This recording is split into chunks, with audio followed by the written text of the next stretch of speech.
antimatter heart, she cut through all the strife. In the streets of Iron City, a hunter warrior's grace. We saw the film, we felt the beat, we never left that place. Now the credits roll, the screen fades to black, but the promised future, there's no turning back. We know the story's bigger, saw the motorball, but Disney execs are silent after freedom's call. No, we won't fade out, we won't drop the fight. We're shining cybernetic, burning ever bright. We are the Alita army, hear the battle drum. For our sequels, our salvation, the future's yet to come. We bleed for our girl Alita, the angel with the eyes so deep. In the depths of Queen Rosa's soul, our hero secrets keep. A million voices rising, a digital pounding roar. Bring us back to Iron City and give us much, much more.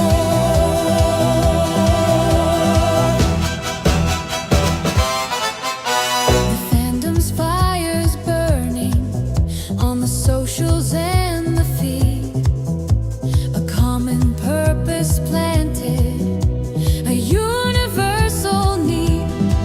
We draw the artwork, wear the shirts, we fly the banner high. With every single stream and post a new resolve, we fly. We see her face, the perfect blend of human and machine, the purest heart in all the world, the strongest ever seen.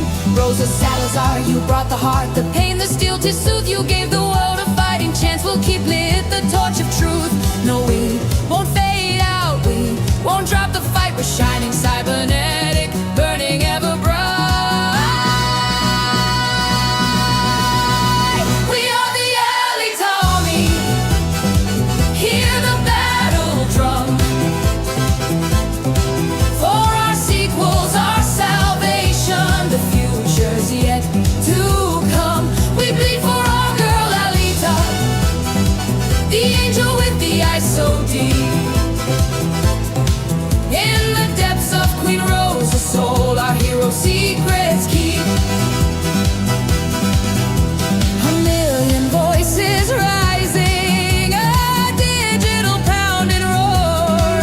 Bring us back to Iron City and give us much, much more.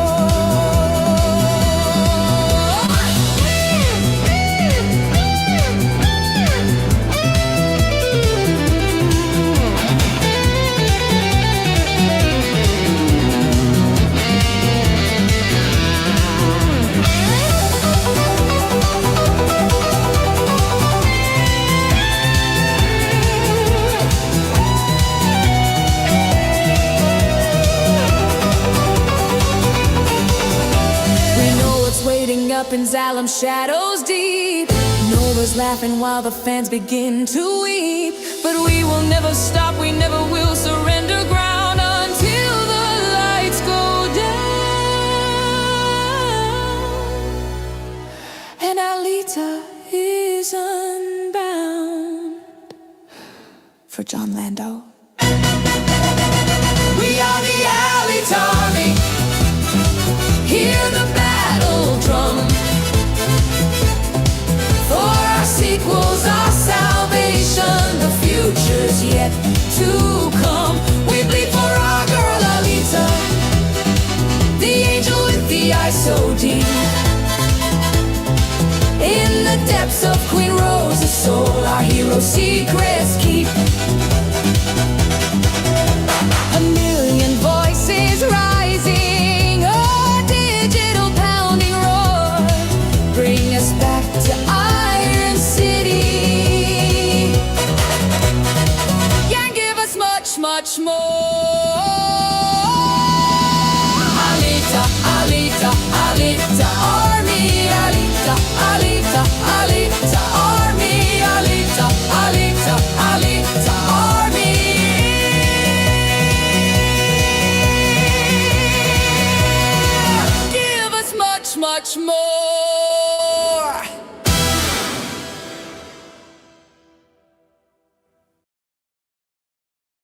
Way to ruin Christmas, Uncle Gary.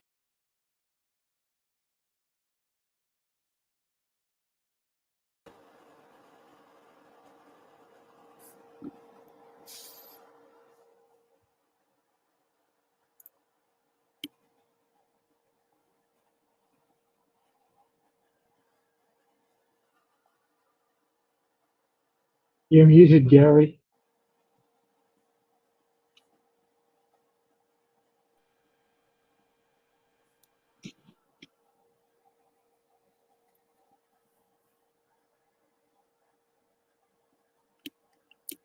Creek, you're you there? muted.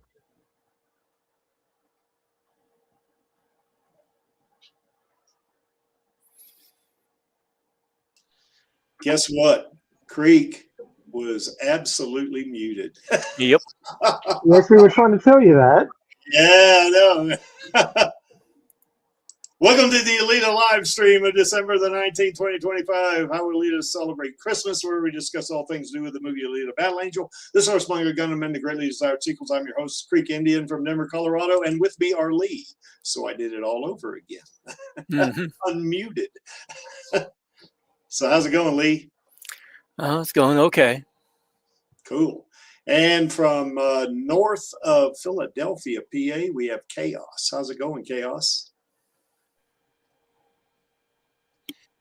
And he must have the Creek's disease. He's muted as well. And last and certainly not least, the Pope of the Alita Army and songwriter extraordinaire is Maxtac. How's it going, Max? Well, I'm actually on a train heading from the top of Sydney up towards home. I was picking up my wife's Christmas present, so couldn't quite swing it to be home yet, but I'll probably be home in about 45 minutes. Sounds like you're in a tunnel. I'm in a train. Yeah, I know, but it sounds like you're in the tunnel. So, theoretically, yes. Yeah. So, how's it going, everybody? How's things down under there, Maxie? Not too bad. It was ridiculously hot yesterday, and I got baked because my son was graduating from public school, and had to stand out in an oval in 40-degree heat. It was cookie. So anyway, things are great here in Denver, Colorado. It's unseasonably warm. I mean, it's probably about, I think it was like 55 degrees Fahrenheit when I went out, which is what, about maybe 15 degrees Celsius, I guess, somewhere in that area. I guess I'm not real good with metric system. Of course, us Americans sometimes aren't good with the metric system, but so anyway, that's the way that works. All right. Well, I guess we may as well get to it. I guess we do have the LA Fires fundraiser. That thing's still going on. We've collected $1,600. Every dime of that money has gone to the greater good charity. And, you know, the link you see there, you know, I guess it's part of the image on the screen now is there. Click on that. It's down in the description, takes you to the website. You click on donate now, and you can stipulate that your name, I guess, because it'll ask you for, you know, some identifying information, and you can specify anonymous, or you could do like Angelus and I did. We, you know, basically we just put our names in there. We don't really care. And Vladi, I guess he donated too, and he specified anonymous as well. And so did Lee. You know, well, no, Lee specified anonymous, and Vladi specified his internet handle. So any way you want to do that, you don't have to divulge your personal information. You can just you know, kind of keep that secret, but no amount of money is too small. You know, we'll donate every dime of it. Nobody on the panel here, the Creek or anybody else, none of us get a dime of this money. Every dime of that thing goes to, or pound, or every dollar, or every, I don't know, dinero or whatever, you know, goes to the greater good charity. So every, I guess, euro as well goes to the greater good charity, because we want to help those folks out. Something like 6,800 homes were damaged or destroyed in that fire that happened. I think it was in January, I think. and they're still recovering from it. So it's been a hard fought battle down there, but you know, we want to help them out what little we can. I know it's not $1,600, not a lot of money, but you know, every dime helps, I think. Oh, by the way, Maxie, AKA really likes your song, so that's cool. Yeah, I could see his comment, but I can't reply because it won't let me sign in. Yeah. And we got the Alita sequel petition going on as well. We've got 178,000, over 178,000 signatures. There is the link below the image on the screen, which is also down in the description. You click on it, takes you to the website, and you basically enter your name and email in there. And you can specify that to be anonymous as well. And you'll get added to the petition if you have not signed it already. If you want, you can actually donate, you know, to kind of promote it a little bit, but we don't require that here in the Elite Army. If you just sign the petition, you're just helping us remind Disney that we're not going anywhere. We're going to stay here until we get that sequel. And of course, Lee and I want 8 sequels, and we want Rosa to be in every one of them. So, you know, that's the way that works for us anyway. So, and we still have Rosa's Queen Studios bust of Alita, and she knows we have it. And, you know, it's basically in the box, and I've never opened it. Starvellian made me promise not to open it, you know, and he didn't open it either. So, you know, basically it's just sitting in my house. So, you know, and when she gets ready for it, you know, we'll get it to her any way she wants. This is not a gift from us. This is an award. This is an expression of the Alita Army to our queen. We want to express our admiration, appreciation, and affection for our queen because she's great. So, you know, it's going to be really cool when we do finally get this to her, you know, and she does want it. She told me she wanted it. So, you know, it's just I think it's just when the timing's right, when they finally green light the sequel, then that's probably when things will move on this thing. But it's not hurting anything now. It's in the box. It's sitting in my house, and it's out of the way. It's not, you know, it's not right there. You see it's at the entrance of my house, but, you know, I kind of moved it around, moved it to another spot. So, it's not a problem whatsoever. And we do have the Alita Gaming Network going on as well. We do, if you do live streaming, you can put the link to your stream in the live streams. I know Chaos, I know he puts links to his streams when he does a stream. He puts that in there. Of course, he did a stream today. He played a game called Oni, I think it is, or Ani, one of the two. And I watched some of that. That was pretty interesting. Kind of reminded me of Alita. And he, you know, I guess probably. Yeah, it's called Oni. It's Oni means monster or spirit in Japanese. Oh, yeah, it's like an ogre monster. Oh, yeah. But it kind of reminded me of Alita, you know, and it. I think I put a comment in there too. It reminded me of Panzer Kunst as well, the way she was kicking butt, you know, the way the main character was kind of going through. I mean, the video game was developed using actual motion capture of Hapkido and Kenpo karate moves. Yeah, because I recognize one of the moves as being when I used to take karate years ago, called Grab Art 5, and it was just like Grab Art 5. And I went, whoa, you know, that's pretty cool, you know. Oh, guess who just joined us, Maxie? Your compatriot down there in Vegas. How's it going, It's an Angeli. Angeli, how's it going, Angeli? Very angelic, because that's twice now that you'd be able to see our queen. Oh, yeah. Hopefully I'll get to talk to her again, you know, when I go to England, you know, but we'll see. You know, it's going to be kind of neat. Vladdy's going to see her tomorrow, so that'll be pretty cool. So he won't be on the stream tomorrow, Maxie and Angelus. And Lee, he'll be watching our queen. I think he's going to the 2:30 show, if I'm not mistaken. Although he might be out by the time. Maybe he will be. I don't know. We'll see. So, but yeah, that's a shame. I put a line in that song specifically for Vladdy. Well, maybe he'll be on. You know, I mean, because they are like well, from where I am, they are 7 hours ahead. So maybe he'll be back home possibly by the time the stream starts, or maybe during the stream or something. I don't know, or unless he stays over to visit his relatives, you know, or something like that. But anyway, if you do fan fiction like Lee and Maxie, they got their fan fics in there in the network. I know Channel does not exist. She has several fan fics in there. Panini Freak's got a fanfic in there. I got a fanfic in there, and there's that rascal Maxtac. He's in the yep.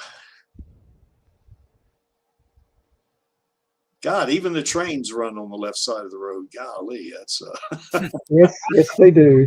I thought there was going to be a nice view there, but there wasn't. Yeah, lots of bush. Yeah, it's pretty cool. Oh, you wait till I go over the Hawkesbury River, and you'll see something. Is your wife or your daughter or daughter? Geez, Gary. I have a son. No. And of course, I'm pushing the wrong buttons right and left. So there we go. So, so neither your wife or your son are with you there, Maxie, or? Nope. I'm on my own. They were both asleep when I left this morning. So you're getting presents for them. It's supposed to be a surprise, I guess. That is correct. Cool. So anyway, if you do fanfics, you can put that in there. If you do artwork or videos, you can put that in the user creations channel. If you have some content that's maybe very loosely related to Alita or not related to Alita, you put that in the off-topic channel. If you want to get on one of the voice channels with other people in the gaming network, you can do that. And it's kind of like say a go-to meeting call, or maybe Microsoft Teams or Zoom. It's not streamed. It's just whoever's on the channel with you. It's kind of like our Stammtisch in some ways, you know, and the Kansas Bar after party, you know, with Radio Chaos. So it's kind of like that. So people all over the internet are not going to see you, you know, when you're on one of those voice channels. And we do have a watch party channel.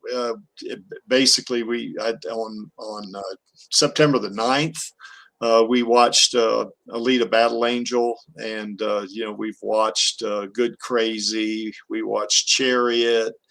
We watched Rosa's Star Trek short, The Trouble with Edward, and I think that's kind of all we've watched of some of Rosa's stuff. And we have watched both the live, I guess the live action, you know, video, or not video, movie of Ghost in the Shell with Scarlett Johansson, because that's kind of like Alita in some ways, a cyborg and that kind of stuff.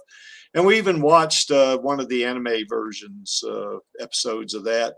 We've watched a Rollerball, old James Caan movie, which is pretty good. You know, we've watched a bunch of stuff on the Watch Party channel. So if you want to join the Alita Gaming Network, you can certainly click on that link that you see below our little chibi Alita mascot. And if you don't have a Discord username, they'll ask you to sign up, but you can get the basic membership, which is free, and then you can join our network, which that's also free. And if you want to do a watch party or any of these other kind of fun things we got going with the network, doesn't cost a dime. You don't need my permission to get on there either. You can do what you want. Now, we do kind of watch it just to make sure nobody puts anything untoward or any inappropriate content on there, but we have never had that problem ever. You know, I mean, we're just having fun with it, and the Elite Army is really respectful in that way. So any thoughts, you guys, before we move on to the main topic? Anything to report? If I suddenly disappear, it's because I've gone into a signal black spot, just so you know. Oh, okay. I'm actually about to cross the Hawkesbury River, so I'll show you that when it comes up. Okay, sounds good. And I think, I guess Chaos has got a video here, and there it is. You want to Two of them, yeah. Yeah, you can go watch that. And you go to his channel and watch him, because I guess that game you were playing a while ago is going to be that's going to be definitely a video on YouTube, so people can watch it. Yeah, I'm gonna eventually figure out how we can do the Alita mod thing for it, so it should be good. Oh, the skin. Yeah. Yeah, nice. Yeah, the main character did kind of remind me of Alita in a lot of ways. You know, Well, actually, don't mention this to Ox because he doesn't really like Amanda Wynn, but Amanda Wynn was the voice of Alita in the North American version of the OVA. Yeah, that's right. And Amanda Wynn is voicing the character in the game. Uh-oh. Yeah. Ox King or Den, he may not like that, you know. So anyway, that's all right. So anyway, go check out Chaos's channel. Once again, there's the link if you want to go look at that video. There it is. Okay. So we did something like this last year, except kind of made a few changes here. I mean, there's only so many ways you can celebrate Christmas, I guess, you know, I mean, or at least a finite number of ways, I suppose. So we'll talk a little bit about the culture in Iron City and would it be conducive to Christmas? We'll have a nice discussion about that. Then, you know, talk about the various, you know, activities that Alita might do, you know, in Iron City in terms of, you know, kind of getting together with her family and maybe, you know, having dinner, you know, Christmas dinner perhaps. And we're going to discuss whether or not this would even take place because Iron City is quite different than any city we have now in the US, I guess, and in Australia or Europe. So it's more of a dystopian, as you guys all know, kind of environment. And of course, you know, she loves to eat chocolate, so there'd be the opportunity to eat some kind of Christmas goodies, I guess. And we'll briefly touch on the religious thing. We talked about that a little bit, I think, during the Thanksgiving stream, and I think we even talked about it last year about religion. At least Christianity doesn't seem to survive very well in the manga. Maybe it's still around, you know, for sure, but you know, it's not like today, I guess. And then, of course, some other, you know, kind of things that go on during Christmas, and will people decorate their homes and that sort of thing. So we may as well start out with this. And certainly we can discuss this and then move the next couple of slides. But, you know, Iron City, as you can see on that first bullet, I got the word caring there, but it's not a very caring place. You know, it's pretty, people are pretty much in survival mode there, you know, and they stick to themselves. They, you know, they don't get involved in, you know, affairs that are, you know, don't concern them because it's kind of dangerous, particularly if you've got say a cyborg that's, you know, trying to, like in one of Lee's stories, you know, cyborgs, you know, will kind of rob, you know, meat boys and meat girls, you know, because they're, you know, because they want to, I guess. And, you know, it's kind of it's a hard environment to live in. You know, probably any of us would find it difficult to live in Iron City. Now, you know, someone like Alita doesn't have any trouble living in Iron City because she's the, you know, pinnacle there, you know. So, by the way, AKA, yes, they do celebrate Christmas in Japan. And I know they celebrate Christmas in Malaysia as well, but it's not like, you know, in say US or Australia or Europe, you know, it's kind of different. You know, with Japan, I think it's more of a, I don't know if you call it friendship or relationship oriented, you know, kind of holiday. You know, I mean, they still put up Christmas decorations and stuff like that, but it's the theme. It's more economic. Yeah, that's right. It is more economic, kind of like in Malaysia as well. You know, it's and I think it's turned pretty economic, you know, here in the US for sure. Oh, it looks like Maxie is. That's the Hawkesbury River Inlet. Whoa. That over there is an island which is inhabited, but there's no roads to it. You've got to catch a boat. Did you have to catch a boat to get to the train there, Maxie? No. Oh, okay. I live in sensible places. Okay. Well, that doesn't look too different than America, Maxie. I mean, you know. That might be an insult. Maybe I shouldn't say that. Well, anyway, but like say, Oh, Iron City's pretty it's a pretty tough place to live, you know. And what are you showing now, Maxie?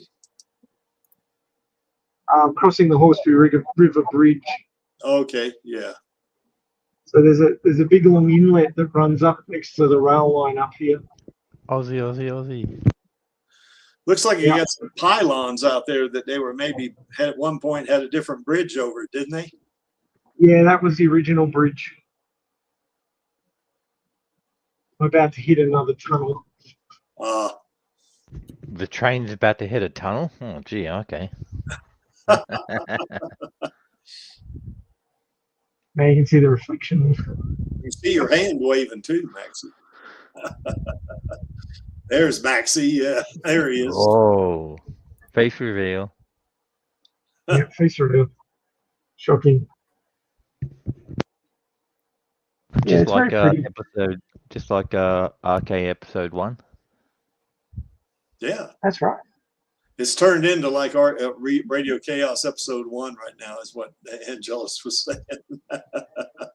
In fact, Creaky, this railway line goes past where the fire was the other week, where the houses burnt down. Oh wow. Yeah, you guys get badass fires over there as well, don't you? Oh yeah. Yeah, I'll put my camera up when I go past them. okay. I remember Alita Rave had a friend, his house was destroyed by fire. This was about 3 or 4 years ago, I think.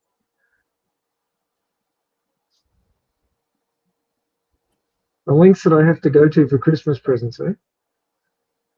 That train's doing about, what, 40 miles an hour? What's about maybe 60 kilometers an hour, maybe, Maxie? Yeah, I'd say it'd be doing more like 80. Oh, okay. It's a fairly new train. It only came out last year. Oh, That's the line over the other side there. This line follows the edge of the inlet.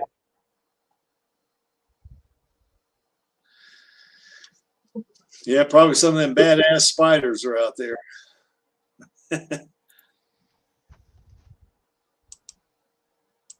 Let me get this thing squared away. There we go. So anyway, getting back to the topic, I guess, kind of like we talk about on Radio Chaos, this is kind of chaotic. So yeah, so Iron City itself is, wow, you fell off there, Maxie. I don't know what happened. I did. Yeah, I promise I didn't push the button that time. So No, I dropped my phone. I see. So anyway, you know, whether, I don't know, what do you guys think? You think Iron City is conducive to celebrating Christmas? It probably depends on where in the city you're at. I imagine some areas, like the poorer districts, they may not have an environment that is very conducive to that. But I've seen in even third world countries and, you know, the real world, Yeah. you get a lot of people in very poor areas. They still find a way to, you know, try to celebrate something. Yeah. Try to at least, you know, have some kind of a life. You know, people aren't just gonna necessarily just kind of do the whole day-to-day drudgery thing if they can help it. Well, they're in survival mode, so Yeah. yeah. But even there, they've got in some poor neighborhoods, even in places around the world, they've got communities that will come together sometimes occasionally to have like block parties or something like that, where people just try to do something to enjoy life a little bit. May not be very often, but they manage it occasionally. Yeah, I think Iron City would be, I think Edo would probably do Christmas. We won't talk about that too much because I think that's what Maxie's got planned for Radio Chaos tomorrow. So, or at least when we'll read the, you know, the manga, I guess, the Holy Night. Yeah. You know, I think one of the things that might determine whether or not people are able to could be what kind of gang presence is in the neighborhood. Because as an example, Al Capone, I think it was, as much as he was, a bit of a thug and did some terrible things, he also did things to make sure that poor families got to have something for holidays. Like he made sure the poor families got Thanksgiving turkeys and things like that, so they'd have something to celebrate. Yeah. So if you've got gangs that do that kind of thing, have some kind of a sense of community, there might be some level of stability that would allow that. Well, the climate in Iron City, it looks like we lost Chaos again. Did he just leave? Let's see. He says he'll return. Okay, that's good. So anyway, and we'll go over some activities the Alita will do as well. But in Iron City, we probably won't see something like this. I mean, Alita, I don't think would be in a snowy environment, because I think whether that could be if Iron City is really built on top of Kansas City, Missouri, I guess maybe so. They do get snow there. Well, in the manga, they had a number of scenes, not like a lot of them, but there was a few scenes where it was basically really cold. Yeah. And people were trying to bundle up to stay warm. So in the manga, in Holy Night, it's actually a snow scene. It actually snows. Mm-hmm. You'll see that tomorrow. Cool. Yeah, we don't want to do that today, do we, Maxie? So anyway, but we probably won't see anything like this unless she's in Kansas City, or I maintain that Iron City is really over Denver, because if you remember seeing the landscape when they were driving out of Iron City to go to the Badlands, Hugo was driving Alita, Tanji, and Koyomi to the ship, the Erm ship. You saw the mountains and kind of like in the background back there. Well, I've been to Kansas City many times, and there are no mountains around there. So I mean, there are hills, but it's pretty flat. It's not anywhere near any mountains. Well, I think some of that could be put down to Kishiro taking some creative liberties. That's with right. The cataclysm and what it did to the terrain. Yeah, could be. Yeah, that could be. Or if it's near the equator, then of course there are places in South America, that do have mountains, near the equator. So it could be there as well. Yeah, the eastern side of South America, from what I understand, is very mountainous. Yes. Well, there's mountains even, where are pretty close. Also up in Central America too, quite a bit of mountains. And Panini Freak says, does it snow in Iron City? I don't think so, Panini Freak. I think it's pretty much a client like this. I think, it's pretty barren, and it's rainy and hot. Well, in the scrapyard, it probably does a little bit. It rains trash. Well, I mean, it will actually snow a little bit, not a lot, but you get like a small amount. Oh, okay. In the movie, though, it would just be rain because it's a tropical climate. Yeah, that's right. Yeah, they don't get too much snow, on the equator, if that's where they are. Well, based on what I've seen of the descriptions of the climate in Iron City, you'll never get snow. It's way too hot. Yeah. Because I know when I went to Malaysia that one time, one of the things I have had a friend that was living there. Of course, now she lives up in the Netherlands, but I asked her if they get snow at any time. She said never. And I sent her a picture of snow, on my phone, and she was just amazed. It was when I was living in North Carolina, so up in the mountains. The only way you'd get snow in Iron City in the movie would be if it was up really high, because it's too close to the equator. Yeah, that's right. It'd have to be like on top of the Andes or something ridiculous to get snow. Well, I think the Andes does stretch from near the equator way down to southern part of Peru, doesn't it? I think somewhere in that area. So sure it does, but besides Machu Picchu, it's really hard to put towns or big cities up on top of mountains. Yeah, the that's obvious reason. which I guess it means that the Incas, I guess, they were pretty resourceful to build a city up at those altitudes without any technology, So in other words, we wouldn't see anything like this in Iron City. No. It'd be more like this, rainy, where it's now it probably they do have a rainy season, because I remember one of the Elite Army members that used to come on the stream a lot. He lives in Colombia.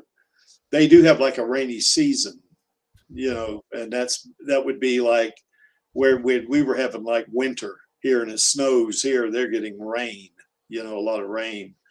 So I think probably you would see in Iron City more rain than normal, perhaps during Christmas.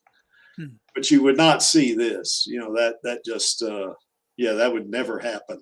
Well, never say never, but probably the probability that it would snow in Iron City is probably, 1/1000th of 1%, maybe, something like that. So this is probably what you would get. Just rain, and a lot of it. So This mentioned the novelization that it does rain there a lot, and you did see quite a bit of rain in the movie too. So yes, yeah, it was raining when Alita and Hugo were on the kissing bridge, wasn't it? Yeah. By the It was way, supposed to rain in another scene, but it was too difficult, and so they just left Edo looking wet, like it had rained, but it wasn't actually raining. yeah. And you did see like little standing pools around, didn't you? I mean, and you saw some damp places in the alley when she was kicking those 3 cyborgs' butts. I mean, you saw some damp spots there as well. So anyway, it's good to see you out there, Panini Freak. That's pretty cool. I just plugged your your fanfic, a while ago. So anyway, maybe some folks will go read your fanfic. So anyway, do you think, there's Maxie. He's going to show us would you move the other side of the train, Maxie, or what'd you do? I did. I was just waiting for the train to shut up.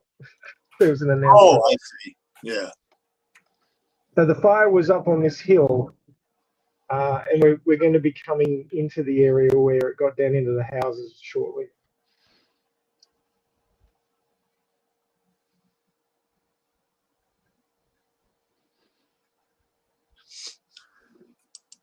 You can see it through here. Oh, here we go.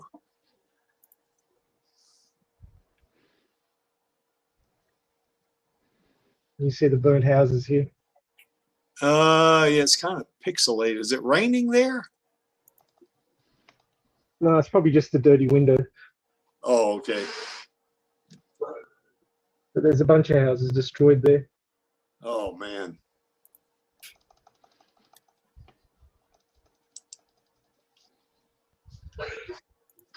So anyway, I think, a rough day. Yeah, it sounds like it. Anyway, I think we would, at least in Ito's household, I think we would see, some kind of gathering. Now, Ito, at this point, probably if you're talking post movie, Shirin would not be coming to Ito's place, to celebrate Christmas, but perhaps, certainly Alita would be there. Koyomi would go there. Garrett. Well, having Alita might be a reason for him to even begin doing that again. I mean, I imagine he did it if he, when his daughter was alive, and after he lost her, he probably lost any reason to bother with it. Yeah. Well, he's probably in depression mode, wasn't he, after he lost his daughter? So. Seemed like it. It seemed he was fairly reckless in some cases. Yes. Well, becoming a hunter warrior would be pretty reckless, I think, or a bounty hunter. That's getting out there. That's for sure. And he probably has a couple of other friends. Jason would be there, right, Lee? In mine, yeah. Yeah. So I think they would gather and maybe have dinner or something like this, you know. And I think they would. I don't know about the gift giving, you know, because now Ito certainly is, you know, he's a man of means in Iron City. You know, he does pretty well. I don't think he makes that much money on his clinic, but he, you know, in the story, but he, you know, he makes pretty good money evidently as a bounty hunter because he's able to keep the clinic running doing that. So Well, I think that's also where a lot of his money goes, is into the clinic. So he probably doesn't have a lot of spendable income outside of what little bit might be allocated for groceries and the bare minimum of what he needs to survive. well, he probably does have some paying patients in the clinic, but not enough to meet expenses. Oh, yeah. You know, because I remember, mean, a lot of the people he has for patients can't afford to pay him. yeah, that's right. And he remember he did tell Alita, you know, that you know, he did this because if he didn't, the clinic would have closed long ago. I think he told her. Yeah. So, you know, that tells me that he's not making ends meet just with the money he gets out of the clinic, you know. And we did see, you know, as a person, I guess, granted, he's, you know, we're talking about fictitious characters here, but as a person, if he was real, I see Ito as kind of really a really good person, a person that gives back to the community and stuff like that, you know, and probably doesn't get, you know, probably doesn't lose any sleep over the fact that the clinic's not making money. Yeah. So, yeah, that's right, Panini Freak. Iron City is impoverished. That's for sure. Most people are just getting by. They're surviving. That's all they're doing. They're not flourishing. Now, I imagine some of the folks that work in the factory probably do okay. You know, they probably make maybe a little bit more than survival money, but even they're probably, you know, they're not. I wouldn't call them wealthy or anything like that. You know, they'd be what we would consider maybe lower middle class, I guess, you know, perhaps, you know, and just about everybody else in Iron City is going to be, you know, they're going to be poor, you know, and what little money they do have, they have to really manage it and spend it, you know, on necessities, not splurge with it, which is probably one reason why Christmas in Iron City is not ubiquitous. You know, it's just, you know, just like Lee was saying, in spots here and there. But I think considering the location and the predominant culture that seems to be in Iron City, it seems like was it Day of the Dead or something similar might be one of the more commonly celebrated holidays. Okay. If there is one that is commonly celebrated. It's kind of like Halloween, isn't it? Kinda, but from what I understand, it's basically more a day of remembering the people, those who passed. Yeah. Which that wouldn't require a lot of gift. Yeah, it's more a day of remembrance. Yeah. Well, I do think, you know, Ito, he's educated. He probably knows about Christmas and all that. Although in Lee's story, he didn't know what the United States was, did he, Lee? No. Well, I kind of decided that there were some things that probably would have just passed into what's the term? Into the fog of history sort of thing. Yeah. Yeah. Because, yeah, when Jason told him, was it from Washington State? In the United States, and his reaction was pretty much something to the effect of, "What is that?" Yeah, and wondered why. How comes? Well, you also consider something like a holiday that keeps people entertained and sort of can help to serve to keep their minds off their problems has a use. Yeah, you know, it helps to control the population to a certain degree. Something like the history of the United States really doesn't serve a purpose to Zolom.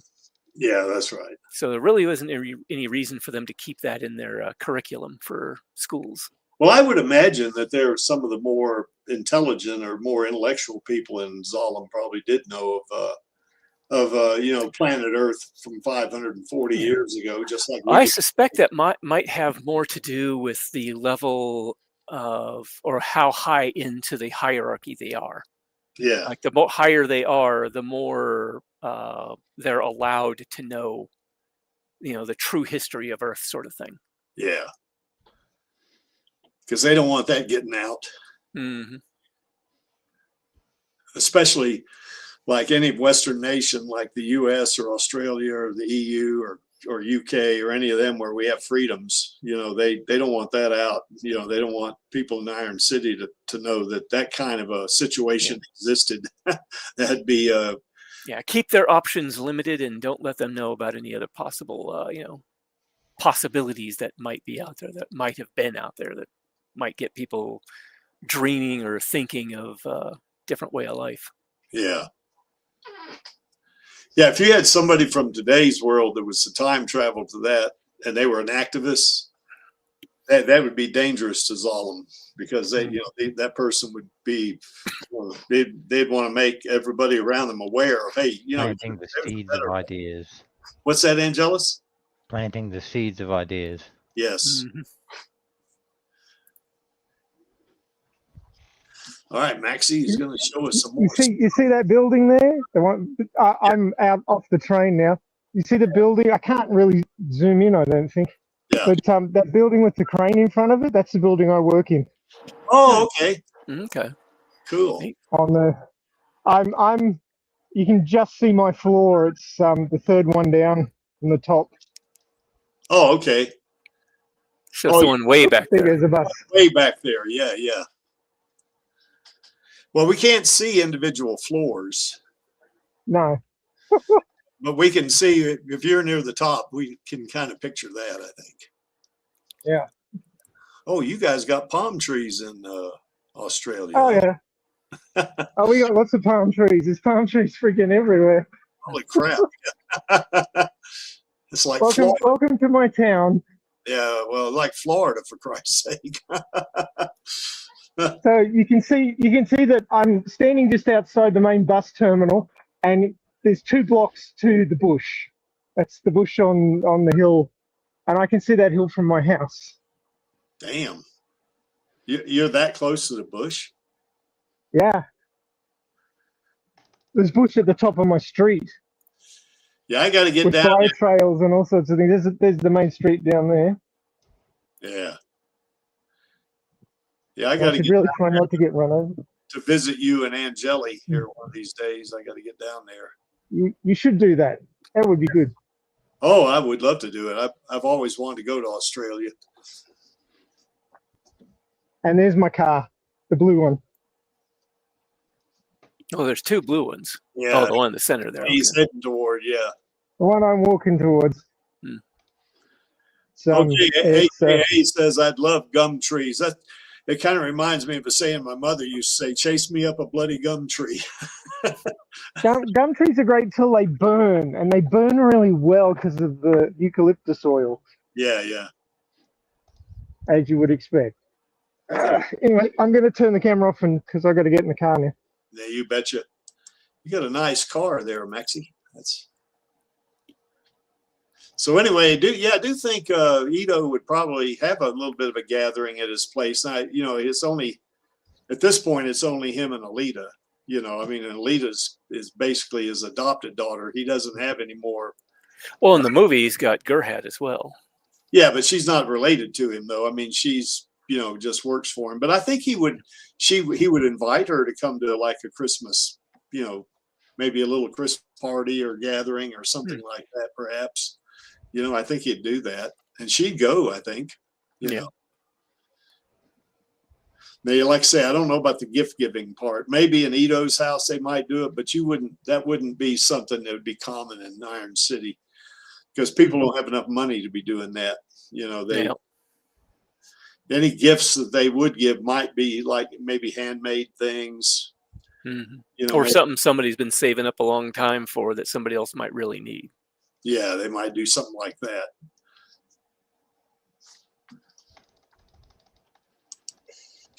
I think a gift of food would probably be big on the list because I'm sure there'd be shortages at various times because Zalem's taking everything. Mm. Yes. Yeah, the people in Iron City pretty much they're just living off leftovers and stuff, aren't they? They're not Exactly.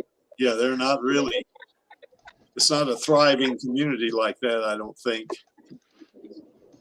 Maxie, did we have a clear population that's mentioned anywhere in the manga and the novelizations? How big Iron City? I think it was mentioned there was about 1 million people in Iron City. Okay. But, you know, compared to what the number of people used to be on Earth, it's like chicken feed. Yeah. Yeah, I wasn't able to find it, so I ended up putting it at about 2.3, 2.5 million. But Yeah, about the size of Denver, I guess. yeah, somewhere around there. Yeah. Yeah, I guess 1 million people. 1 million people isn't a lot, really. Mm-hmm. Yeah, it's a tiny amount considering. That's probably Iron City's probably the biggest city on Earth too, isn't it? No, it's about the only city on Earth. Yeah, so it's unusual, you know, in that regard, I guess, to have that many people on spot. Mm-hmm. Well, there's what Zalem's telling everybody, or the factory's telling everybody, is that the viral weapon that was used on the rest of the Earth, they've cleared away the remnants of it around Iron City, but if you go further out, you're more than likely to get infected. Yeah. So they're basically telling people that, you know, you go away from us, you die. You rely on us, and you're going to be working for us, and that's all there is. But apparently it's a load of bullshit. Well, yeah, it could be propaganda, because you would think after 300 years, you know, whatever pathogens, you know, came out of that war would have died off if there's no hosts, you know, for them out of the Badlands. You would think that, you know. Exactly. I mean, it's all stories, because that's not how viruses work. Well, viruses can stay dormant for a long time, but I don't know if they'd survive 300 years. That's a long time. In certain very select environments, they would. Yeah. But in general, no. Not to mention a bioengineered weapon. If you're planning on eventually maybe taking control of the territory you were fighting over, or that your enemy held, then you don't want something like that sticking around. Yeah. Yeah, you want it to burn hot and burn out. Yep. Yeah. Unless you had some kind of immunities that you built up, you know, in your population that wouldn't be affected by that particular virus or pathogen, you know. So, so, you know, what might be, you know, kind of like to a lot of folks like COVID would be, you know, like it was in 2020. It would be, you know, to us humans, you know, I mean, it's pretty deadly, but, you know, to those folks that have been vaccinated, it's not deadly. Or not. I guess it could be. The likelihood of it isn't, though. You know, I mean, if you've been vaccinated, then you know you have a higher chance of, if you do catch COVID, of surviving it. You know, for instance, and I think the same would be true here. Whatever kind of biological weapon that they used, you know, against the Earth, then yeah, I think by now it had died out. So, and I think I remember in that one of the extras, the story, they said there were pockets of people living around away from Iron City, you know. So there are probably people that are living like in Africa and, you know, and in Asia and places like that, Europe maybe, you know, they're still, you know, they're still hanging on. There may be a small village, you know, that kind of thing, but not like Iron City, I wouldn't think. But not likely we'd see something like this, Alita with a whole bag full of, you know, presents to give out. You know? Well, actually, once she's become a celebrity in Motorball, that might start a sort of snowball effect of, if she does celebrate something like Christmas, it might start other people doing a little bit more effort to celebrating that kind of thing. She could end up with a lot of presents from fans. Well, she could even probably initiate the celebration of Christmas, you know, once Ito told her about it, you know, how great it was back in the day and stuff like that. You know, she might say, this sounds like a fun holiday. Let's do this, you know, do it again, resurrect it. You know, she might do that. And if she's, you know, she's got this kind of clout in society and she's, as a top one of the top paladins, in the motorball, on the motorball track, and probably one of the top hunter warriors as well. She probably now is making pretty good money, at least, for her time. What we got going now, Maxie? This is your house, I guess. This is my street. Okay. As I said, if you just keep following that up, you end up getting to a dead end, and then there's a fire trail, which the CFA uses if there's bushfires. But you can see many trees. Like there's trees everywhere. Mhm. These are the trees over my yard. Yeah. That's the view across Gosford. Okay. The M4 freeway is up on the top of that hill over there. Okay. And this is my house. Needs Nice. a little bit of work. Trying to keep this damn lawn alive. It just gets so hot that the lawn keeps dying in patches. And the trees are molting at the moment, so we've got bark everywhere. Do you have a sprinkler This is system? all fallen since yesterday. Do you have a sprinkler system there, Maxie? Or Nope, I'm the sprinkler system. oh, Does it with hand. you get out there and water it up. This is my wife's succulent and cactus garden. She's Neat. bonkers with this stuff. That's Oh, pretty neat. cactus. Yep, tons of it. You don't have Goes any. on and on and on. You don't have any of them damn funnel webs in there, do you? Hope not. In fact, a couple of years ago, that lawn across the road there, I think I found a trapdoor spider over there, but I don't know that it was a funnel web. I didn't go and check. Yeah, but this is my house. Nice. There's lots of. Yeah, Oh, look, there's a cactus flower. the unwritten rule of Australia: you leave it alone, it leaves you alone. Yep, that's the one. You leave it alone, it won't try to kill you, Angelus. It's usually when you accidentally step on it. That's when bad things happen. That's when things go off the rails. But we've had a bit of rain recently, and everything's pretty green, which is nice. We got a nice place. And we have big trees, big trees. Yeah, I got trees, something like that in front of my house in North Carolina. They're huge. Matter of fact, they had a hurricane go through there. One of them fell down and missed my house by about 6 feet. And that sucker was like 75 feet tall. They Holy just crap. barely missed my house. That's pretty freaky. I'll show you why we ended up buying this house. Okay. Oh, the curtain's closed. Of course, the curtain's closed.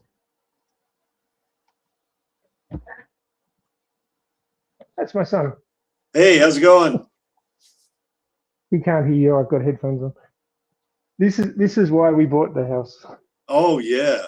Mhm. That's the view off the balcony. That's nice. There is a hill over there called Rombalara Reserve, but very green. There are actually houses down there, but you can barely see them. Mhm. But yeah, That's nice, Maxie. it's pretty. Well, it looks like the Pope of the Elite Army's doing all right for himself, isn't he? We don't own it all yet. Yeah, Panini Freak likes it as well. So But we decided to get out of the big city. I'm just turning my computer on so I can join you there in a second. I'll just jump off my phone. Roger. yeah. So anyway, I guess AKA you like it as well, don't you? It's a nice place. Yeah, I don't live in the big city either. I mean, I live in the suburbs. I mean, I live in a kind of a housing authority type thing. Where a bunch of houses around, stuff like that. But Denver is like, as the crow flies, it's like 10 to 12 miles from here. But to drive there, it's about 25 miles, I think, something like that, or about 40 kilometers, I guess it is. So something like that. So anyway, I don't think we would see a lot of Christmas gift giving unless Alita started this. You could, imagine this. Ito tells Alita about Christmas, and about how people, used to celebrate it. Because to me, I think Ito would have been one of those people when he was in Zalem that would have been high enough up on the list that he would probably have been educated, at least to some degree, about, maybe history and stuff like that.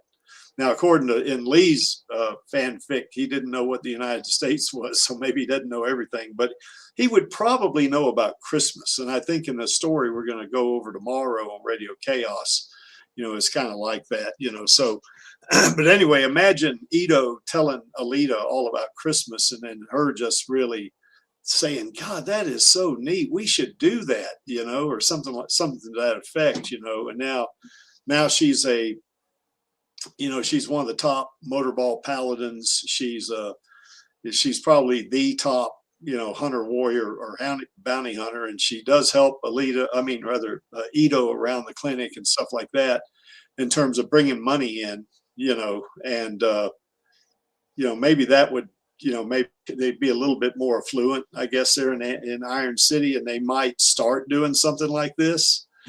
And then that if that was the case, then people would catch on, hopefully. And then they would say, well, yeah, this is a pretty neat holiday, and stuff like that. So they would start celebrating Christmas. And then as time went on, more and more people would start celebrating Christmas. And of course, Alita is going to have a positive impact on the community. So it just kind of spread, Anyway, what's your thoughts on that, Lee or Angelus? Don't have any additional thoughts myself. I mean, it's like I said before, like you were just saying. I mean, if she's got, the celebrity status that comes with being a very high profile and highly popular motorball player, then yeah, probably allow her to be a bit of a trendsetter with things like that. Yeah. She'll have the uwu status. Well, she definitely has that. That's for sure. She's got woo woo going. Yeah. So yeah. So anyway, I could see a real case here where she would maybe get Christmas moving, around Iron City, because it would only, I think, help people cope a little bit better. And I think, she would be a positive. Well, she in the manga, she is a positive influence on the community. I mean, so I think. This would be another case where I think she would get this Christmas thing moving. I think there's Maxie. You made it back, Maxie. I'm on my PC now. Got my cat here bugging. Feed me, Daddy. Anyway, I guess AKA and Panini Freak like your place there, Maxie. Yeah, we don't mind it. It's a bit of a bugger when you've got to go to Sydney, but other than that, it's quite pleasant. Yeah. We're 15 minutes from the beach. Oh, that's nice. If it wasn't for Maxie's 1% cyborg, I'd probably had paid a visit as well when I was down there. I think it was earlier on this year when I was in was it the Blue Mountains? Oh yeah, that's a fair way away from where I am. That's probably but like there was away. a day that we hung back and like it was a 2-hour drive to get to your place. But they would have lent me the car, but I think you were still in hospital at the time. Oh, was that when I had the open heart surgery? Yeah. All right. Yeah, no, I wasn't ready for receiving visitors. Yeah, it was not good. Yeah, you probably weren't ready for much of anything, were you, Maxie? No, not much of anything. That's completely correct.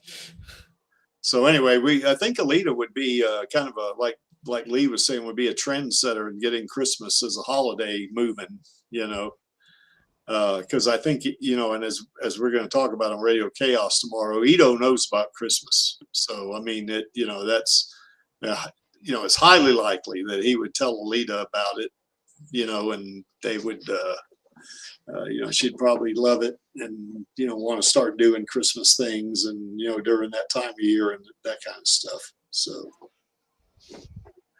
is Holy Night considered canon, Maxie? I don't recall. I believe so. Okay.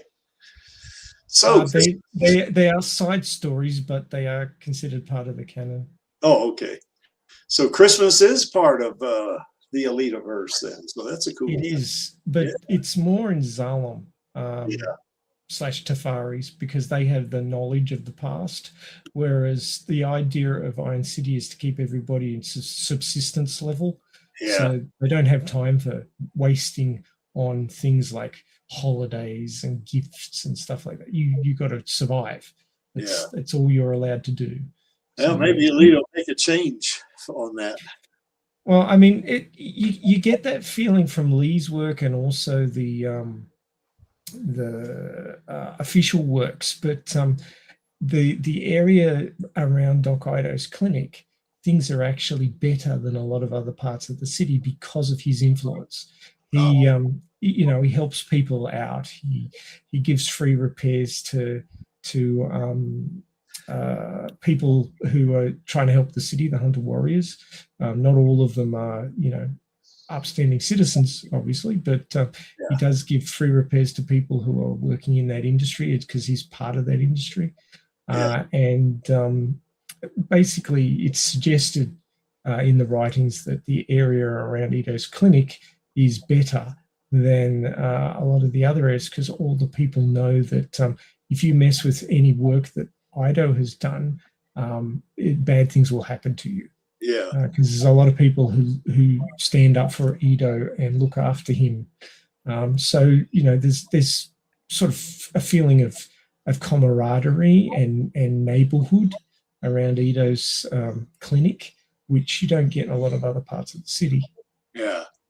Well, it's kind of like what it would be like in the bar when they were fighting. He breaks in there and he says, "Knock it off or no more free repairs." Mhm. Boy, Exactly. they stopped immediately, didn't they? Yep. Yeah, because He they gave them a good reason.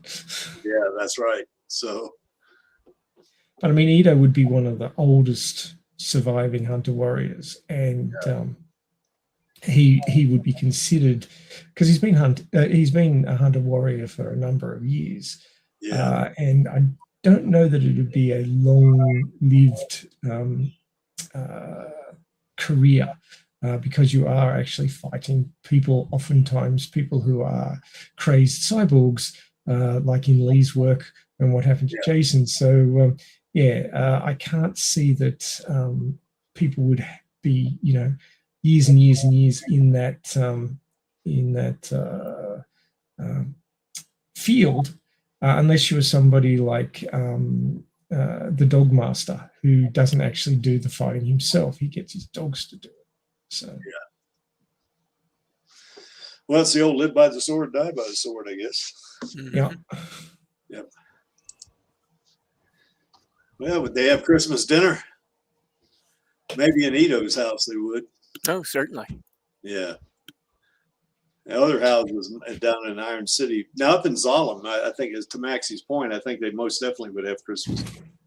We would probably, as 21st century types, if we went to the 26th century and we were in Zalem, we'd probably recognize Christmas. I mean, what they're doing. A lot of the technology we may not know about, but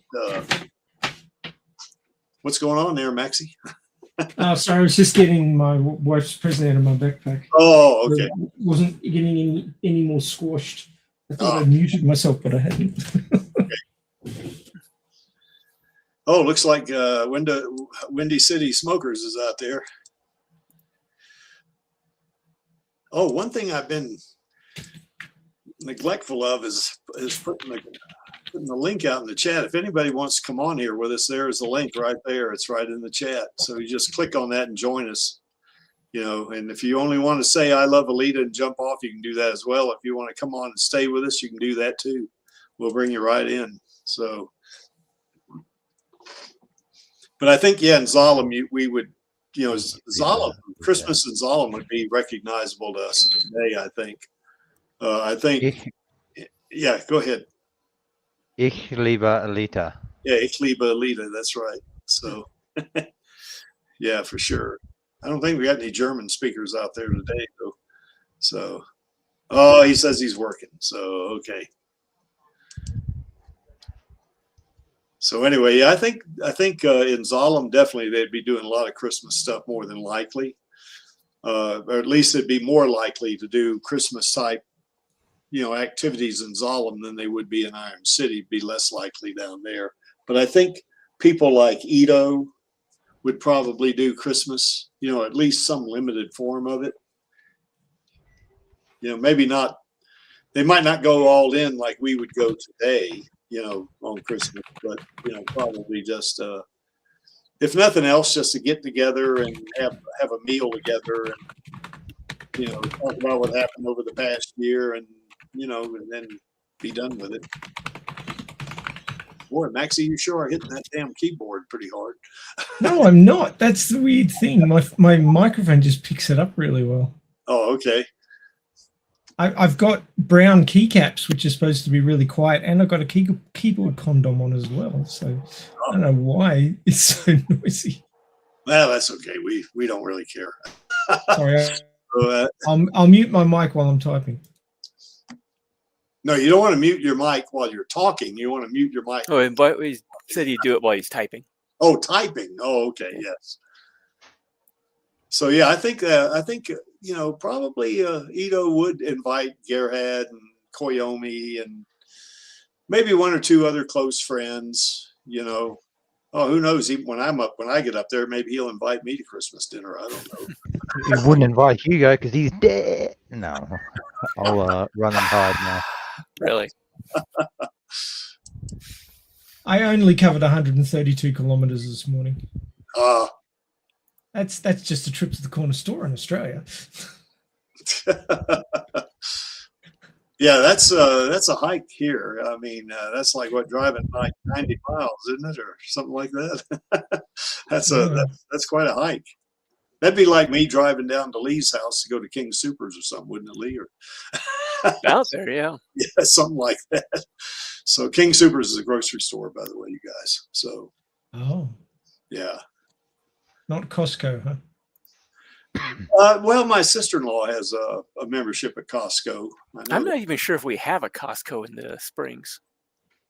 Yeah, I don't. Well, I mean, I haven't been to the Springs for, gosh, it's probably been 10 years since I've been to Colorado Springs. But I know we don't have one in Fountain down here. That's not true. I was in Colorado Springs 2 years ago, wasn't I, Lee? We were at that Comic-Con. Oh, yeah. Forgot about that. So, which, by the way, we need to do next year as well, I think. Okay. Get a little pilgrimage again down there, wear our Alita Army shirts and see if there's any celebrities down there that will recognize us, as the Alita Army, like Derek Mears did. Yeah. So yeah, Christmas dinner at Ito's house. I think that's a possibility. I think the average citizen, no, I don't think it's not likely, but at Ito's house, it probably would be. Now, whether he'd have Christmas lights up or not, it's another story. I tend to think not, but maybe, You think Alita would be eating Christmas goodies? Oh, definitely. They'll probably have. If you're made of chocolate, yes. Yes. Yeah, if there was chocolate involved, yeah, she's going to be all over that. That's for sure. By the way, Panini Freak, there's Hugo. So he's alive on this stream. Yes. Do you think they would be? Yeah, that's right, Panini Freak. Yep. So you think? Do they? Now I'm not sure because I haven't read the manga in so long, but I remember a lot of it, but I don't remember people going to a big deal of baking stuff like pies or cake or stuff like that, or cookies.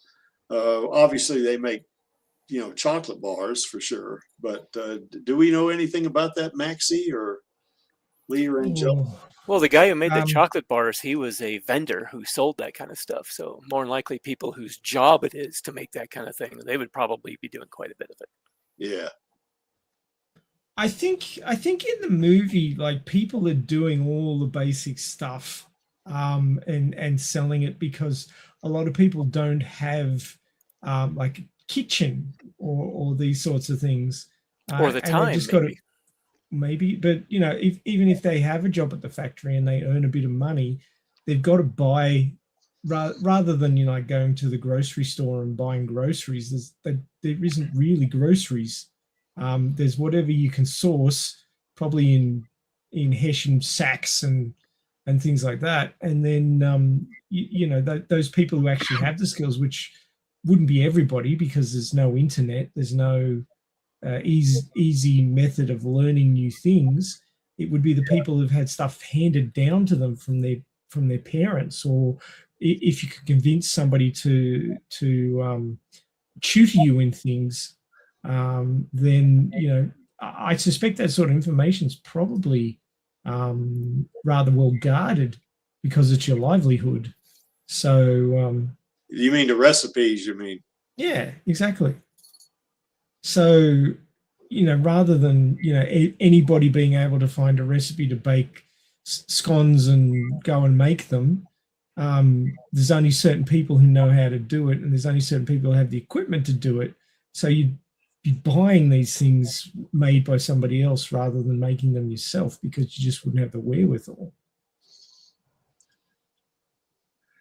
Yeah, I think they'd probably treat, you know, recipes and the sort, they'd probably treat that like intellectual property, wouldn't they? Exactly. So, you know, you can't steal their, you know, their livelihood from them. Yeah, you know, I don't recall kitchenette or anything like that in Hugo's apartment. I don't remember seeing that. No, neither did I. Probably go eat a cafe every day or something. But I think Ito has a kitchen or a kitchenette, doesn't he? I think that's where he and oh yeah, he did serve food, so yeah. So yeah, he's got something there. It looks like he's got a microwave up there too. If you see my cursor here. What is at the back corner there that he had the food sitting in is actually a industrial oven. We actually had them at where I used to work. We had them. And you could crank them up to like 450 C if you really need to cook the ass off or something. Yeah.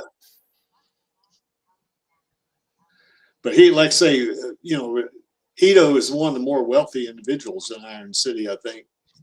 Most people aren't like him. So yeah, I think Alita would be all over eating any. Sorry. Oh, that's okay. Would be all over eating any Christmas goodies, and she'd probably learn some stuff because you know, one would be the neat thing if you could find it in Iron City would be marzipan. That would be kind of cool. Mm-hmm. You know, it requires a lot of sugar, which, you know, you can grow in tropical environments. So yeah, it wouldn't be too hard to get sugar. But it all depends on the supply, because I would expect most sugar to end up in Zone. Yeah, and of course almonds. That I don't know what climate almonds grow in, but I don't know if they'd get very much of that in Iron City or not. Probably get it in Zolom pretty easy, I guess. But you would be likely to find marzipan in Zolom, probably not as likely in Iron City.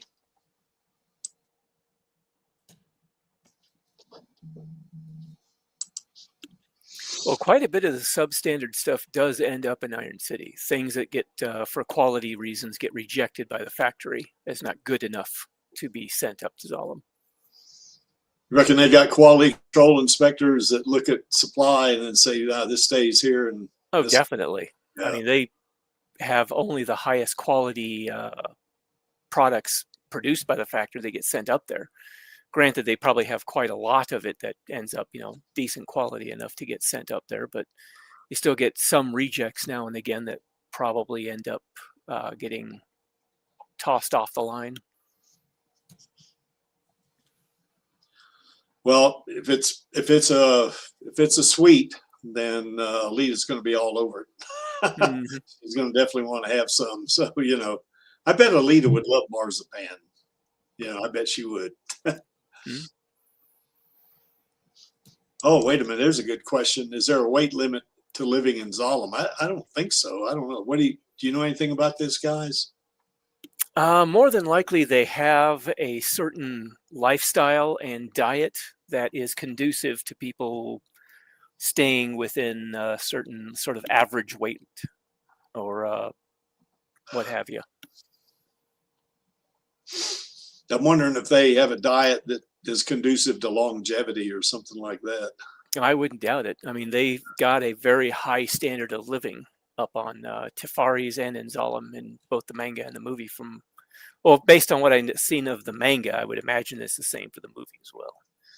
Yeah, and the food they would eat down in Iron City would just be what you would need to subsist on, whereas up in Zalem, it'd be just the top-notch stuff, you know, that was the most healthy and whatever.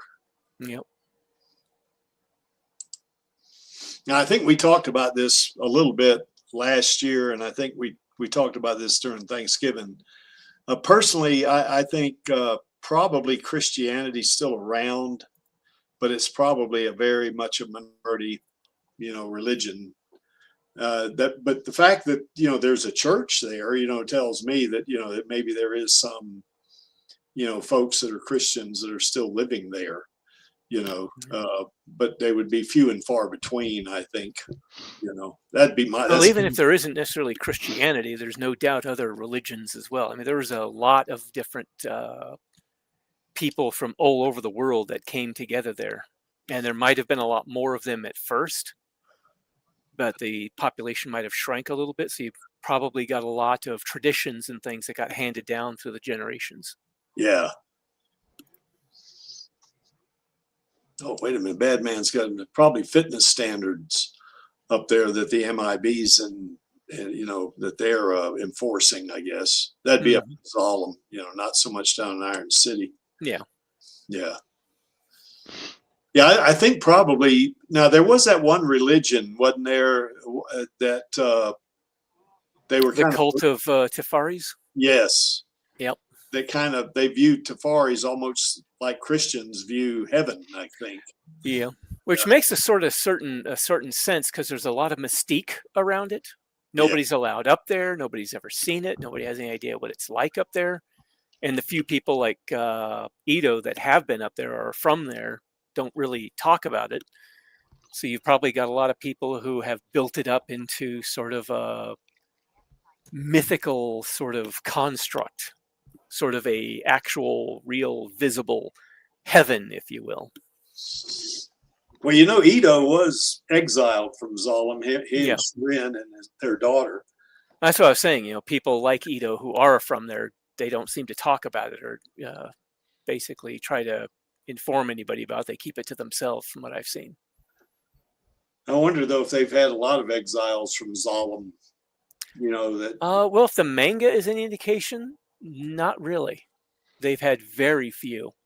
Yeah. I think in one of the, I think the side story coming up tomorrow, Ito runs into like one other guy who's from there. And he's like the only other Tefarian that he runs into in his entire life. Wow. Well, okay. So aside from Nova, because Nova was also from up there. Yeah. Well, probably then, if they, you know, if most people in Iron City don't, if they don't celebrate Christmas, then they certainly religious beliefs are going to be, you know, next to nothing around there, I would guess. Well, I think religious beliefs are probably going to be a little different, because if it's if you look at, you know, real world examples, you get people who can derive a great deal of comfort from religious beliefs, faith of some sort. And in a place like Iron City, that might become even more important than ever. Yeah, that's true. Yeah, but it would probably depend on, you know, where in the city, how wide-ranging the beliefs are, how deeply embedded in the culture they might be, that kind of thing. Well, one thing about, you know, I remember when I used to go to church, one of the things that, you know, that the folks in the church and I guess the organization, you know, they highly encouraged you to tithe, you know, 10% of your, whatever your income was. And in Iron City, that's going to be very difficult, because people just don't have enough money to do that. You know, Yeah. that's going to be very difficult for any kind of organized religion like that relies on funding is not going to be able to survive because people are not going to they're not going to have the money to contribute, you know, so. Well, you look at some of the historical examples, like the peasants and the Catholic Church, as just, you know, one example. You get people who are downtrodden or whatever, you know, offer them this hope of something, you know, more wondrous and greater if they conduct themselves a certain way in this life, and yeah, you get people who are probably going to jump at it. Probably get some, yeah. Yeah. But but again, it would depend on, you know, how deeply embedded in the culture it would probably be. If it's not something that a lot of people bother with, then you're not going to get a lot of them. Well, you're probably not going to get a full-time professional preacher or pastor because people aren't going to have enough money to support them. So if there were any of those folks, they would have a regular job. Yeah. You know, and then they'd do any kind of religious thing they do, you know, on the side or something like that. So, but there is a church there in Iron City, so who knows, you know. I don't think you'll see a lot of this. You certainly won't see any parades, I don't think. Probably not. Certainly not with big floats like that. Yeah. Something like that, that would just be a target for angry people to take their aggression out on, their frustrations out on. Because, I mean, what are the laws in Iron City? It's like, you know, don't kill people and don't screw with the factory. That's it. Yep. Now, other, you know, Christmas celebrations on a very small scale, possibly. Boxing Day, I don't know. That Boxing Day implies you got a lot of gifts and you got all these boxes afterwards, and you're not going to have that in Iron City. But what do you guys think? Might have some small block parties out here and there. Maybe, you know, small family get-togethers. If you get a large extended family, you get people coming together to do things. Maxie, do you or Angelus, y'all have Boxing Day in Australia? Oh yeah, we have a huge Boxing Day. That's when the shops reopen and they're trying to sell everything off before stock take in early January. So they have these Boxing Day sales, and there are places in big cities like Melbourne and Sydney where people line up outside the big stores and then go charging in to try and nab a bargain. It's been a thing since you know, like the 50s. That sort of crap's gone on. Although now these days people will sit there at Christmas night up to midnight, and as soon as it ticks over to Boxing Day, they go online sales, and people start ordering stuff on the online sales now. So they don't all go rushing off to the stores anymore. But the people who do like shopping physically in a store will line up at the doors waiting for 9 o'clock to tick over so they can go charging in and fight people for things. Yeah, we in the U.S. we don't have, I guess what you would call an official Boxing Day, but they do have after Christmas sales, so that's kind of a similar thing probably. So I know my mother used to talk about Boxing Day when she was alive.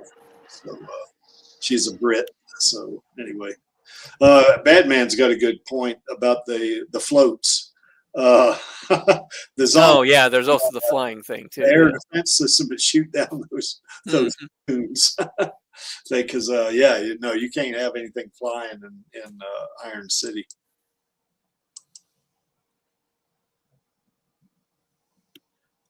Okay, kind of like the folks at the Salvation Army do. All right, they kind of stand in front of various businesses and they collect money for the Salvation Army to give to less fortunate folks, which is pretty cool. So yeah, I don't think any parades though. I think if they do have anything like that, it would probably be very small scale. It would be very simple, you know, and that it wouldn't be anything like on the scale of what you would see in, say, a big city, you know. Yeah, I guess Alita would get a lot of donations, wouldn't she, being famous, especially when she becomes a motorball paladin and, you know, wins her way up through the second league, at least in the movie. And I guess in the manga, it's the third league. But, you know, yeah, I think probably would. I know a lot of the crowd there in the movie loves Alita because they were all just like us. They must be the descendants of the Alita army. What do you think, Maxie? Do you think that's? Oh, absolutely. I know in Maxie's fanfic, the Alita army is a thing. Oh, it is totally. I mean, they're Alita's fans, just like we are. So obviously, the Alita army, duh. Yeah, I got to look them up when I get up there. I got to make sure I stay in the Alita army. You know, they wouldn't be fighting for a sequel by then, though. They'd be, you know, no. Like we are. So. You know, I don't think this is a likelihood either. You know, I mean, maybe in some wealthier households, they may have some. Well, you know, some cheap, disposable, colorful yeah, decorations that people might put together and hang up a little bit. I mean, it doesn't have to be something, you know, elaborate, just a little something here and there. Yeah, exactly. Like homemade stuff. Yeah. Mm-hmm. Now, I do remember this catching my eye. Hugo riding his cycle, seeing those lights. And I remember the first time I saw that, oh, that's like Christmas lights, you know. So, yeah, but I think that was in a place of business, like a restaurant or something he was going past. So, and of course, on the left, those lights are inserted by whoever put this together, you know, put that image together. I do think Alita would love Christmas, though. I think she would be all for it. So, time of celebrating with friends and family, yeah. Yeah, I think she would, because she considers Ito her father. So, you know, that'd be kind of cool, I think. Mm-hmm. So anyway, that's basically all I got in terms of, you know, Christmas in Iron City. I think it would not be anything like we know today here. I mean, if you were to go around my neighborhood, I mean, a lot of people have outdoor lights up, and there's one guy down the street from me, man, he has like a canopy over his driveway. His whole front yard is just solid lights. Wow. And it's amazing. I mean, sometimes when I'm coming back from you know, strength training, instead of going right to my house, I'll drive in. You know, he lives in a cul-de-sac and just drive around the cul-de-sac looking at his Christmas lights and then, you know, doing that number, you know. And a lot of people here, there's another guy that lives up from him even, has got his whole front yard is just Christmas lights. And, you know, it's, you know, people put this, we even had people this year put a lot of Christmas lights up even before Thanksgiving, you know, and we had a few that were putting them up for Halloween. The homeowners association doesn't like it worth a damn, but, you know, they still do it. So, you know, yeah, AKA, I agree. That's, I kind of like doing that myself.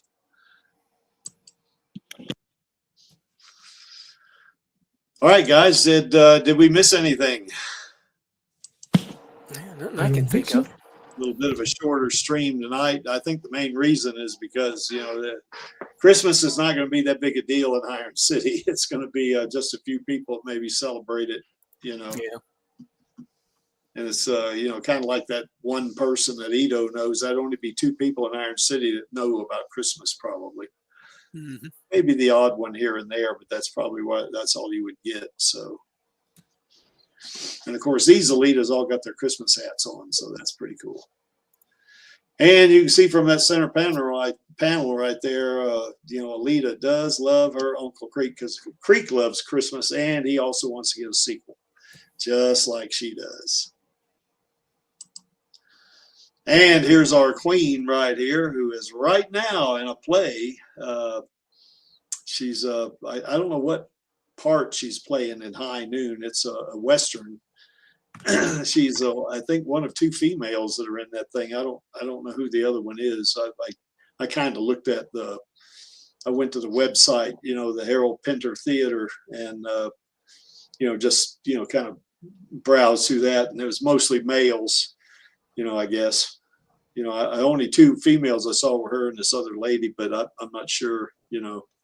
So there may be others, but you know, she's right now she's doing her play thing, that's for sure, and she's really good at it too. We are really fortunate that, you know, Rodriguez picked her to be Alita, because she just knocked it out of the park. And in terms of being an actor, she is #1 in the Creeks book for sure.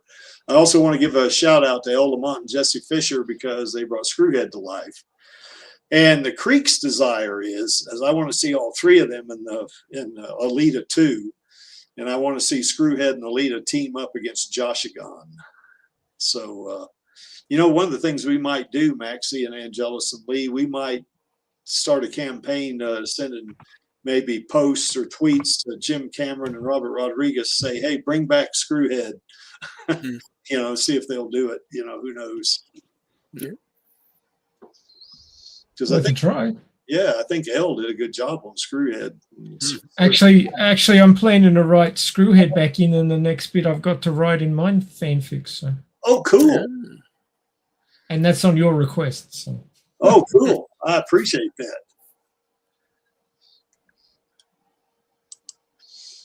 Maxie, you want to talk about this?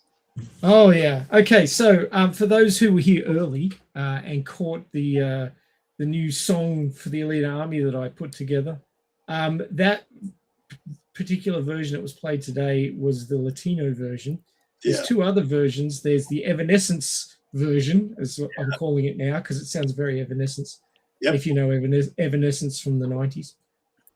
That's showing my age. We have a theatrical version, I'm calling it. It's kind of a bit James Bondish, if you remember the classic James Bond opening songs that were in the 60s. And the Latino version was like that too, Maxie. A little bit, yeah, but it had more of a Latino flair to it. Yeah, it did. But we'll be showcasing the cinematic version tomorrow. That's right, isn't it, Creaky? You're going to play that one tomorrow. Yeah, and I highly recommend that everybody rock up a little early. So rather than right on time, if you come in the first 25 minutes, you will get to hear original Alita Christmas carols that I've put together over the last couple of weeks. Yeah. So now Creaky's heard them. What did you think, Creaky? Yeah, I don't see any problem with that. Now I got them all put together in one video, but we can certainly play the audio, I guess. Or do you want me to? No. The idea is that the lead up, rather than being random music and just in the intro, you mean? Yeah, the intro is going to be a Christmas carol. Yeah, we can do that. And they're all new original ones. Some of them are based on other songs, like the 12 Days of Christmas, but other ones are completely original, like Does Santa Visit Cyborgs is one that I came up with. So I'm hoping that everybody can come a little bit early and have a listen to those. Creaky put the videos together for them, so thank you very much for doing that, Creaky. No problem. And we'll also be premiering the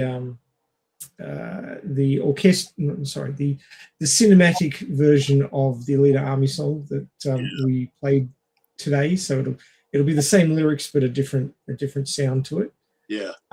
And there's also the Evanescence version, which I'm planning to do a video for when I get back from having to go away for Christmas.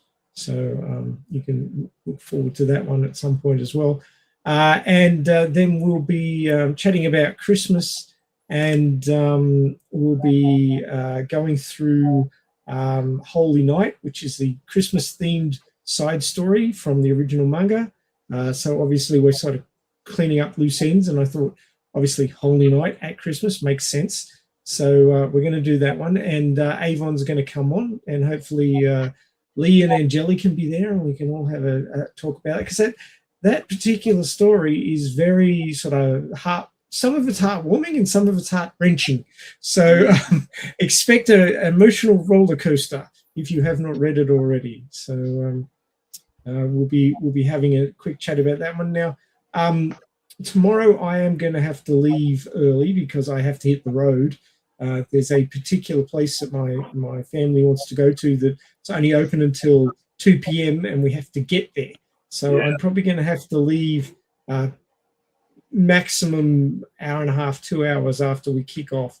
So we might try and keep the early segments short and get into the main part before I have to leave. But I have Holy Night queued up, ready to go. I will. Where is it? There it is. Let me just show you very quickly. All queued up, ready to go. So there's Holy Night, all queued up, ready to go. And there's the Christmas tree. That's Ito's real daughter right there. I don't know that that's his daughter. I think that's just somebody he was slumming with. I mean, the one that was holding the cat. No, that's not his daughter. Oh, it isn't. No, remember, the Ito in the manga doesn't have any family. Oh, that's right. This is Carol. This is Carol. Oh, yes. Yes. Okay. Yes. Yes. And that is Gally. Yeah. Okay. Yeah. But yeah, so I also wrote a Christmas Carol about Holy Night as well. So there you go. We'll play that at the end of going through the manga. So lots of fun stuff to look forward to tomorrow. Yes, it's Gary. Gary the cat. We do hope you can all be there. And do rock up for the 25 minutes before the stream starts. There will be new original Alita themed Christmas carols. So do come along and have a listen to those. And hopefully have a great Christmas stream. Myself and Craig have put quite a bit of time into this one, so we're hoping that it's really enjoyable for everybody who's involved. Yes. Yeah, we'll play that one video as the intro instead of the normal intro we do, and then we can play the other. Yeah, we can do that, Maxie. Cool. With a countdown and everything. Terrific. Yeah, it's 25 minutes and 10 seconds, but I guess the extra 10 seconds won't make a difference. Yeah, it don't matter.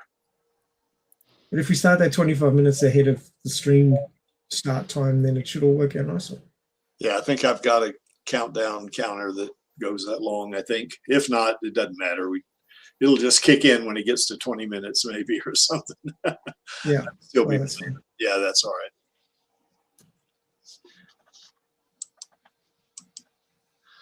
Okay, so join us tomorrow for that. It's going to be a lot of fun, more Christmassy stuff.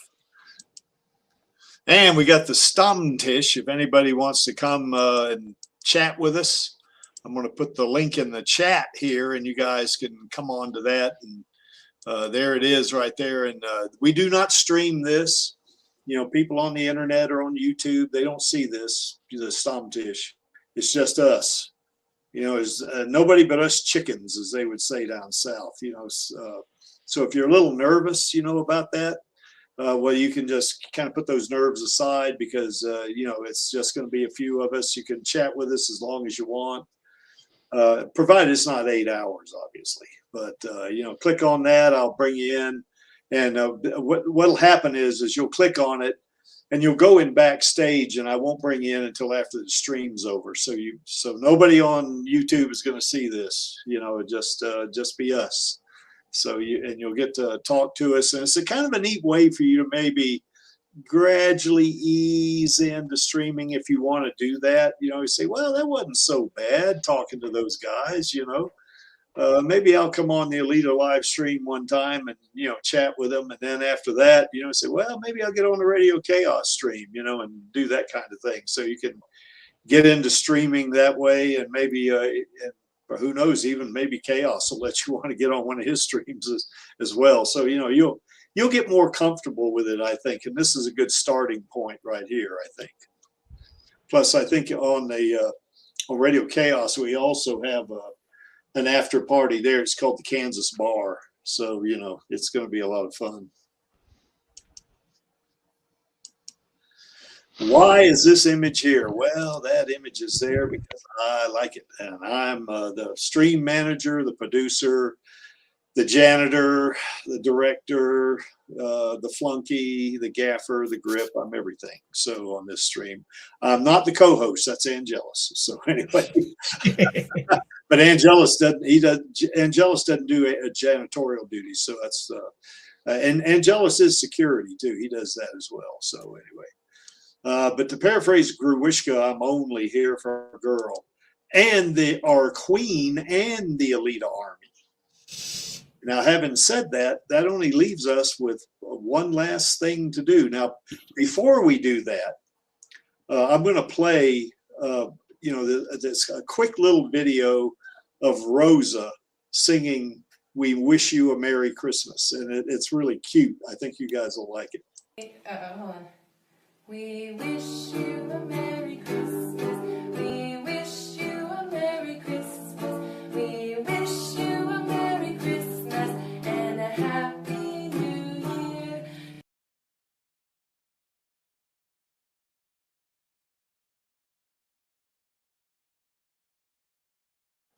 And that is our queen. She is talented. Who said she can't sing? Did anybody say that? I don't think so. Not me. Not me. When they do the sequel, I want to see her in the Kansas bar, kind of like Alita does in the manga, singing, because she can sing. There's no doubt about it, Now, having said all that, that only leaves us with one thing left to do. And that would be on my count of three. 1, 2, 3. Fill those sequels, baby. And we will see you tomorrow on Radio Chaos, and we'll see you next week on the Alita Livestream. Bye. Take care, guys. What's up, Alita Army? This is Hot Toys Alita, and I hope you enjoyed this week's Alita Livestream. Please join my Uncle Creek, Angelus, and our other guests for next week's show. Remember, I do not stand by in the presence of evil, and film those sequels, baby. See you next time.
No cause is lost, if there was but one fool left to fight for it.